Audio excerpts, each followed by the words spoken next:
Hi guys, and welcome back to Ask Lynn. So it has been a long time coming. Unfortunately, like life is very fast paced, and then before you know it, a lot of time has passed.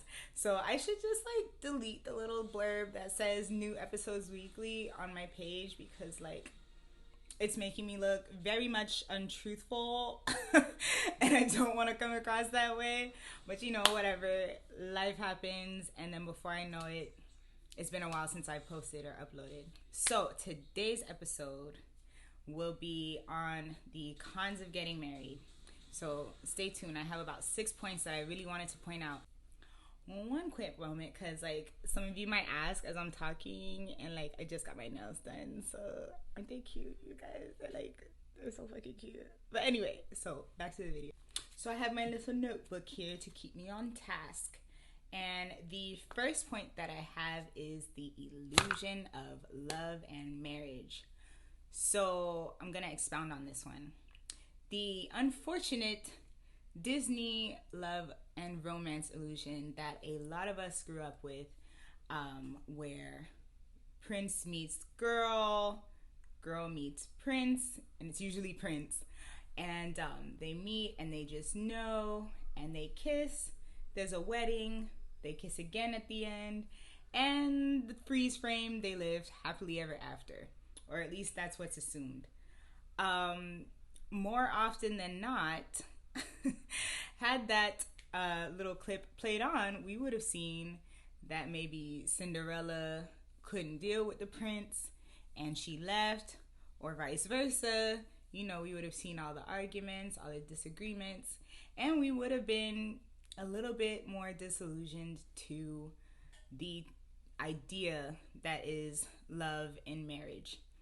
So, basically, what happens is that we set up these unrealistic expectations that it's all flowers, chocolates, dinner dates, laughs, cuddles, a plethora and a unending fountain of just love and happy feelings, when that's just not the case.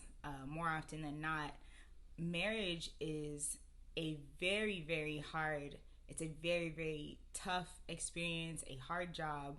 And I say job because it is something that you constantly and consistently have to choose to work at every day. Love, you have to consistently choose to love this person every day, for better and for worse, like you said in your vows. And there will be times when you're looking at your person and you're like,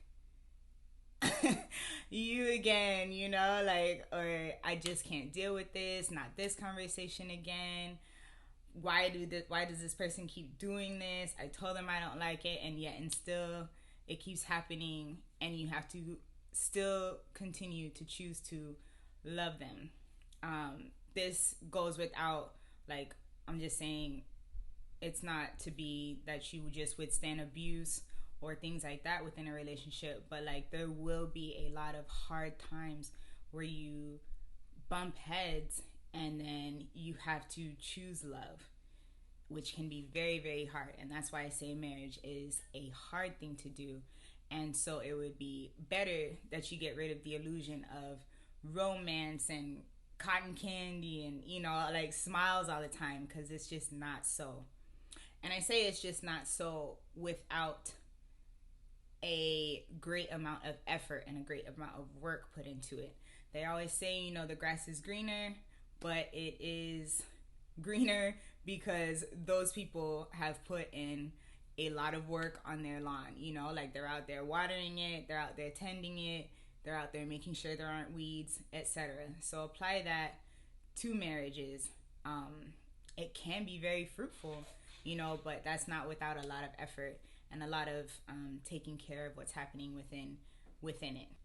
So point number 2 is, and I see this a lot within marriages and relationship coupling in general, but it's the feelings that your partner is property, or feelings of ownership over your partner.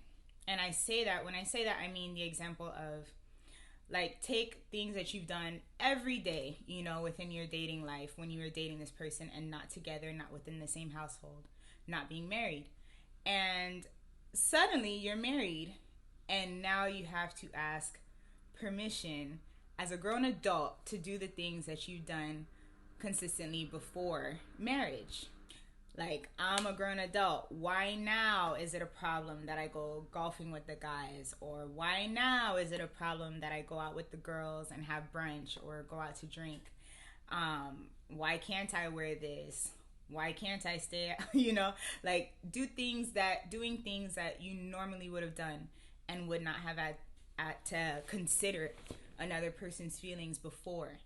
This can be extremely stifling to somebody who, like, loves their independence, who loves to be able to come and go as they please.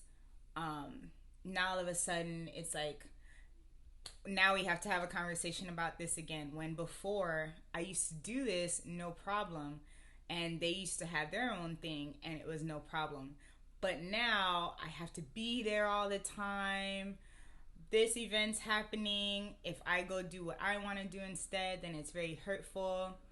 It's a lot of compromise and a lot of, again, considering somebody else's feelings when, like, and I'm going to say this, a lot of us, we're selfish, at heart.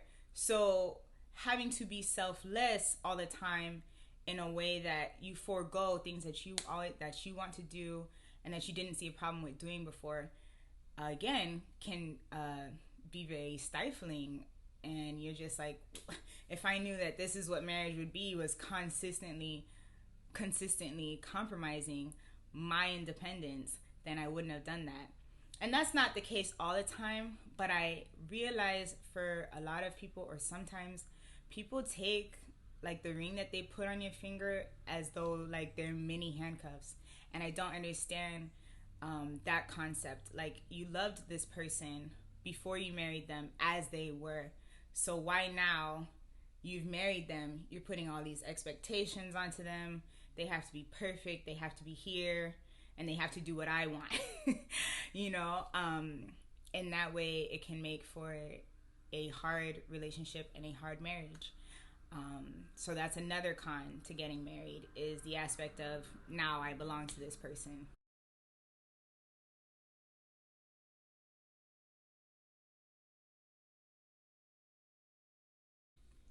Okay, so number 4 is when,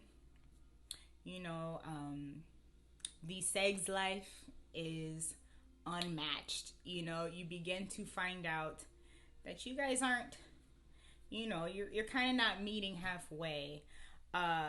More often than not, I've noticed the drive within a partner is unmatched, and I'm not sure why this happens. But so in dating, keep in mind, like, maybe you guys don't see each other as often. It's new, it's fresh. You're trying to impress this person. You're trying to have them, hang around, and there's the added thing of, well, I don't know if I'm gonna see this person again, so I'm gonna, blow their mind. Well, when you become married, the element of not knowing, the element of surprise is taken out. You see this person every day now, and you've seen them snotty nose, funking up the bathroom, blowing it up. You've seen them at times where you've just had enough, like your last straw, and you're supposed to build back up feelings of intimacy, after seeing this person at their worst a lot. So it can become very hard. And then you add stresses of jobs, bills. Some of us, we got married and then have kids. And then your sex drives become unmatched. Someone is either too much into sex, and then the other person just is not interested, or they're stressed and can't perform.